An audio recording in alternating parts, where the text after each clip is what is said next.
Muy bien, muy buenos días.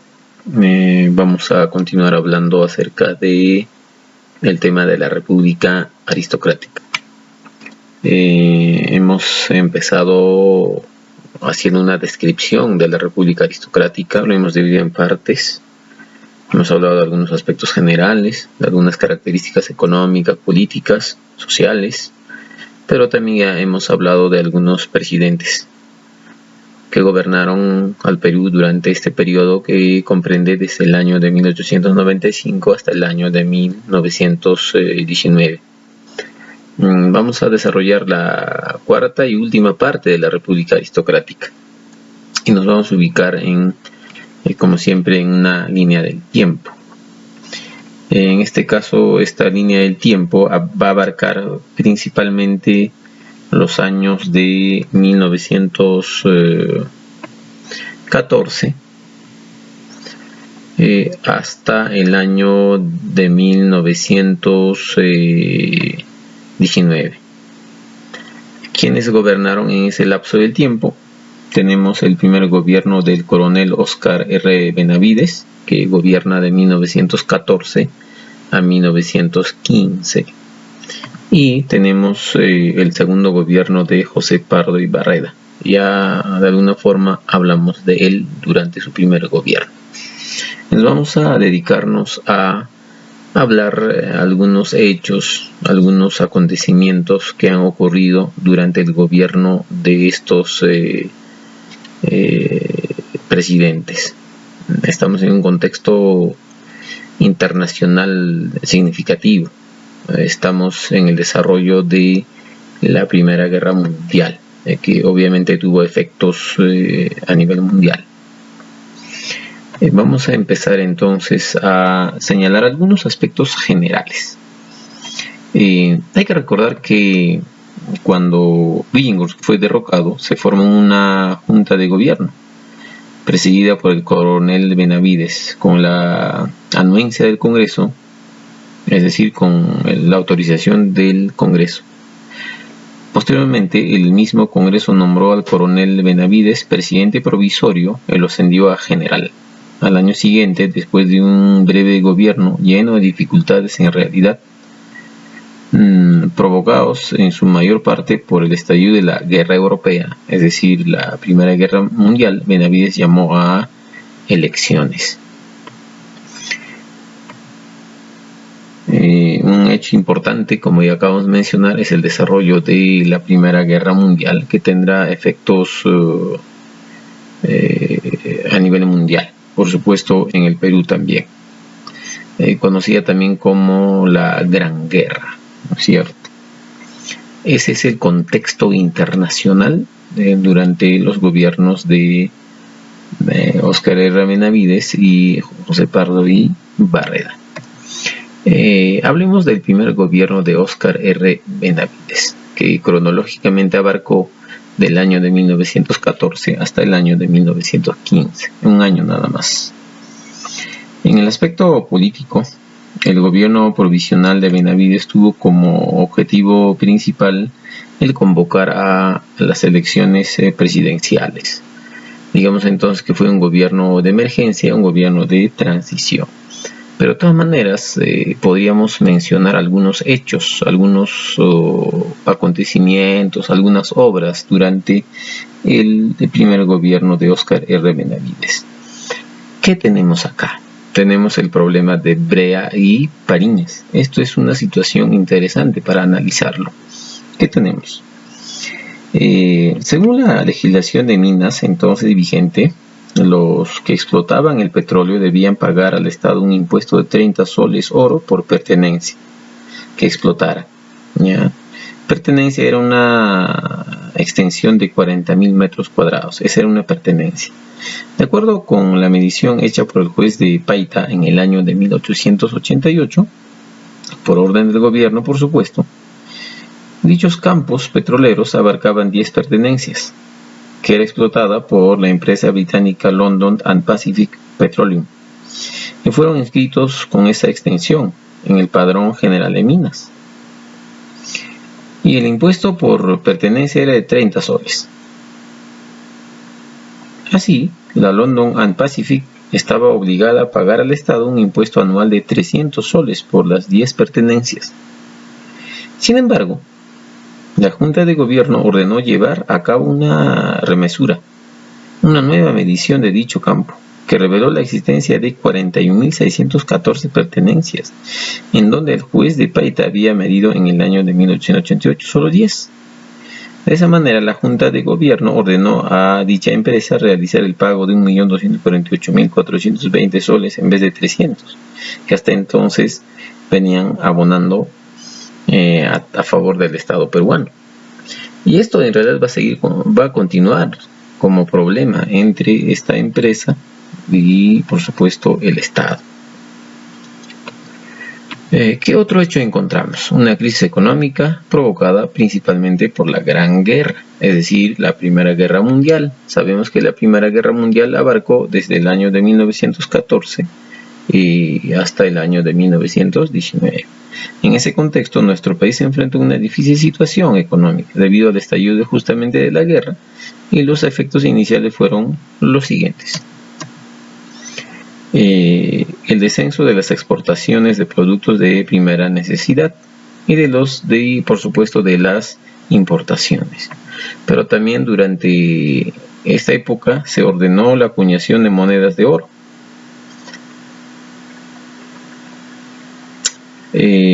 Monedas de cobre y plata en vez de oro, más bien, ¿ya? Que se conoce como moneda feble, debido a la demanda de dinero metálico por parte del mercado.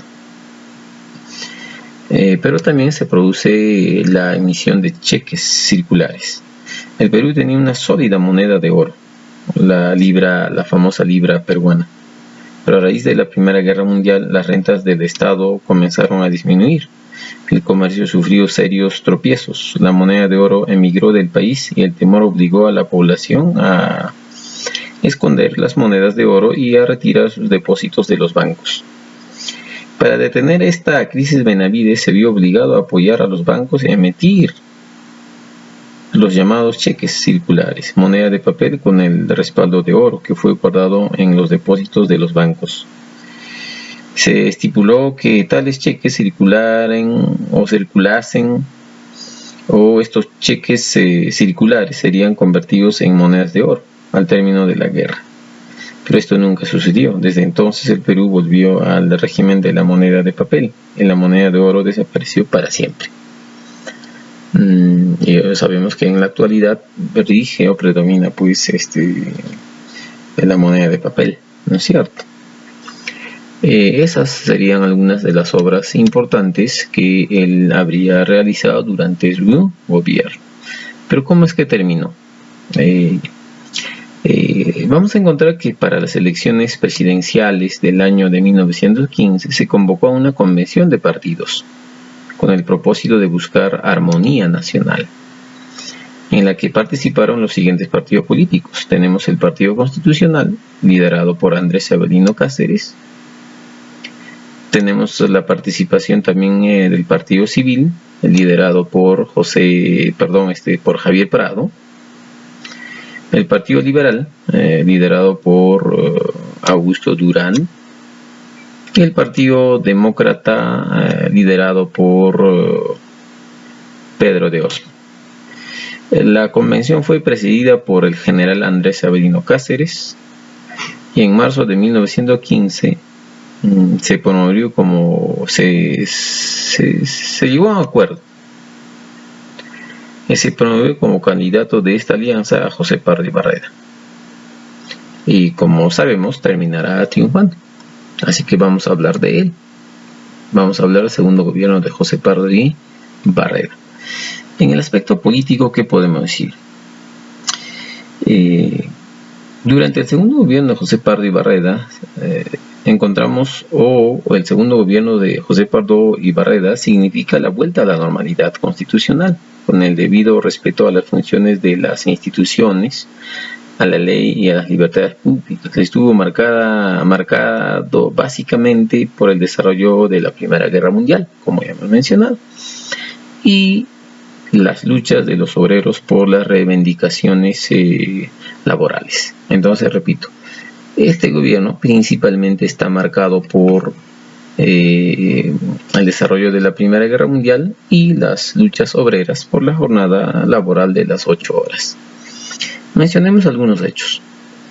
El 11 de noviembre de 1915 se suprimió el reconocimiento de la Iglesia Católica como religión del Estado, promoviendo la libertad de cultos. Pero por otro lado, vamos a encontrar que se produce la sublevación de Teodomiro Gutiérrez Cuevas en el año de 1915, con un grupo de indígenas de Huancané y Azángaro bajo el nombre de Rumimaki, es decir, mano de piedra, para reivindicarlos contra los abusos de los gamonales. Hay que recordar que en esa época predomina el sistema de haciendas, predominan los gamonales en el campo. En el año de 1916 fue capturado y enjuiciado por traición a la patria. Otro hecho importante es que se produce o se reglamenta el trabajo de los indígenas ya en el año de 1916, estableciendo por los patrones para que paguen a los jornaleros con dinero en efectivo. Por otro lado, vamos a encontrar que se produce el hundimiento de la embarcación peruana Lorto por un submarino alemán en el mar Cantábrico, costas españolas. El 4 de febrero de 1917, este acto bélico fue censurado y se produjo el rompimiento de las relaciones diplomáticas con Alemania. Por otro lado, vamos a encontrar el aumento del valor de los productos nacionales de exportación, tal es el caso de el algodón, el petróleo, el cobre, entre otros. Vamos a encontrar también que se produce la huelga de los empleados de la Biblioteca Nacional de Telegrafistas, motoristas y conductores de las tranvías eléctricas, siendo la única cruenta de los hechos ocurridos. En noviembre de 1917 en Talara, Negritos y Lobitos, en que hubo que lamentar el fallecimiento de 11 trabajadores y 15 heridos. Hay una lucha constante entonces para poder alcanzar la jornada de las 8 horas. Por la ley del 23 de noviembre de 1918 se había reglamentado ya el trabajo de las mujeres y también de menores de edad, que eran materia de abusos por parte de los empresarios. Luego, por otra ley del 26 de diciembre del mismo año, el gobierno prohibió el trabajo los días domingos y fiestas cívicas, el día de elecciones, estableciéndose la que se denominaría como los derechos reconocidos como irrenunciables. Pero vamos a encontrar también que se reinicia la lucha por la jornada de las 8 horas. Así encontramos que se produce un paro general en Lima y Callao, que generó un enfrentamiento entre los gendarmes y obreros, así como la escasez de abastecimiento en toda la ciudad. Esta conquista social se obtuvo después de 3 semanas de anormalidad, después de 3 semanas de luchas constantes, en la que desde fines de diciembre de 1918 se fueron sucediendo varias huelgas parciales en demanda de la jornada de las 8 horas, hasta que el lunes 13 de enero de ese año se produjo la huelga general que duró hasta 15 días, en el que el gobierno emitió dicho decreto. Se debe resaltar que el ministro de Fomento Manuel Aurelio Vinelli se reunió con una delegación de Federación de Estudiantes. Acá destaca el papel, por ejemplo, de Aya de la Torre, ya llevando a cabo la expedición del decreto de la jornada laboral de las 8 horas. Ahora, ¿cómo acabó el gobierno? Desde el año de 1918 se había propuesto la candidatura de Augusto B. Leguía con el apoyo de estudiantes, empleados, militares, artesanos y obreros, mientras que el Partido Civil volvió a presentar a Antero Aspíllaga como candidato. Cuando Leguía retornó a Lima en febrero de 1919 fue considerado el candidato del anticivilismo. Por eso, a pesar de ser victorioso en los escrutinios o en las elecciones, no esperó el cómputo final. Le dio un golpe de estado el 4 de julio de 1919 contra el presidente de ese entonces, es decir, José Pardo.